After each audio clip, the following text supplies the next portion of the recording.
Joining us live now to analyse this is our chief anchor in studio, Kieran Gilbert. We've also got Andrew Clennell, our political editor, and Laura Jay's host of First Edition. Thank you for your time, everyone. Kieran, you were down there. You got the first question in. What did you make of the response from the Prime Minister on the stimulus package? It's a strong stimulus package, and as Josh Frydenberg said, Annalise, it's going to, according to Treasury estimates, add 1.5% in GDP for the June quarter, and that's exactly what they're hoping for. Just last week at Senate estimates, the Treasury Secretary suggested that the impact of the current crises was at 0.5%. That was for the fires. We don't know what the impact of coronavirus is going to be. It could be well north of that if some of the fears about isolation, about drastic social distancing and so on does eventuate. So 1.5%, I guess that's where economists had been saying needed to be the ballpark to make a difference. It needed to be more than 1%. They've done that. I think it is a targeted package, and fingers crossed for the nation, it's an effective package in avoiding the recession, although the Prime Minister didn't give any guarantees on that, which I guess he can't. Laura Jays, we were talking before about how they needed to hit the right tone, that this is something that is causing concern for just about everyone in Australia at the moment. What did you make of the Prime Minister's tone there? Well, I think the tone is for tonight at that 7 p.m. address to the nation. Today was all about facts and figures, and Kieran's absolutely right. If you missed it at the beginning of that media conference, this was all about jobs, jobs, jobs and more jobs. The government has, you'd have to think, as Kieran's just pointed out, GDP, the prediction from Treasury for the June quarter is going to be that the coronavirus will affect growth by at least 1%. So you'd have to say the government has not undershot this at all. It has struck the right balance here in terms of getting money out the door. Yes, it goes out to the forward estimates. The spending is targeted, but it does spread out over 3 years. But the bulk of the money goes out in the next 3 months. So that is throwing everything at this next June quarter. What was it? $11 billion out the door by the end of this financial year. 6.5 million Australians getting that one-off cash payment, and that is to people who are going to spend this money. Pensioners, those on youth allowance, New Start recipients, Treasury, economists all say that these are the kind of people that are not going to save the money. They're going to get this money flowing into the economy. And the biggest part of this announcement today is what will happen immediately. Andrew Clennell, that was really interesting there, the Prime Minister saying that they can't anticipate where the coronavirus is going to go to from here, that this could be years before we get back into any kind of position to pick up a surplus. What do you make of that? That gives them some wiggle room for the next election. Oh, yes, absolutely, and it's kind of understandable. But let's have a look at that cash payment situation there. 700, I said in the vicinity of 500 yesterday, nearly got there, but I was told later it might be a bit more. There you go. The other part we didn't know about is it goes to family tax benefit Part A and B, which is families earning less than 100 grand. So it's not just the pensioners and the New Start recipients. 4.8 billion for that.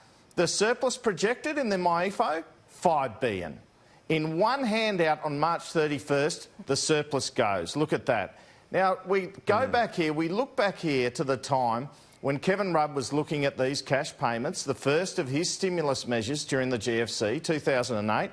Ken Henry, the then Treasury Secretary, Annalise, said to him, go hard, go early and go households. That's exactly what Scott Morrison and Josh Frydenberg have done here, Annalise. It does seem like they are trying to avoid that hangover that Labor's had from the GFC stimulus payments, that it went to dead people, it went to dogs, it went to a lot of overseas business straight out the door. So it does seem like they have picked up on that message. Kieran, do you think that Labor is going to have much to criticise in this? Well, the beauty of being opposition, you can always find something to criticise, and I guess they will raise questions as to whether they've gone enough. They'll be careful. I think they'll be largely positive because, as Andrew pointed out, this is their game plan. I mean, this is it basically, barring the fact that this is targeted at pensioners and New Start recipients. This still goes to families, income earners on family tax benefits. And as Andrew pointed out there, that mantra from Ken Henry those years ago, go early, go hard, go households, this plan couldn't be any more in line with that mantra if it tried. And as we said yesterday, it was going to be more than $15 billion. It's come in at just under $18 billion. So some of the suggestions from those in the government corridors who were trying to poo-poo those numbers from Andrew yesterday, well, they were wrong. He was, 100% right in that report yesterday. And the payments at $750, well, it's a bit less than what Rudd did, but not much less. And as I say, it is targeting households, and it's going to those people who are going to spend the money.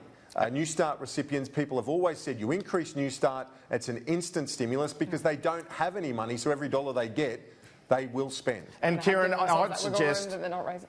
Sorry, Kieran, I'd suggest that is very deliberate, that it's under that $9.90 of Kevin Rudd. I mean, they could easily have gone for $1,000, couldn't they? And they might end up doing that. But I'd say to make sure it was lower than the Rudd payment was very deliberate. I think so too. The politics Absolutely. are certainly, well, not at play here, but there is an eye to the mistakes of the past, both political and economic. I think if Labor, Annalise, is going to criticise anything here, it will be the support for casual workers. We know there's 3.3 million casual workers in the economy that don't have a huge safety net. Now, Scott Morrison and Josh Frydenberg today announced that they can access, well, didn't announce, but pointed out that they can access the sick payment. So what they're doing there is they're waiving the waiting period. So there is a bit of relief there.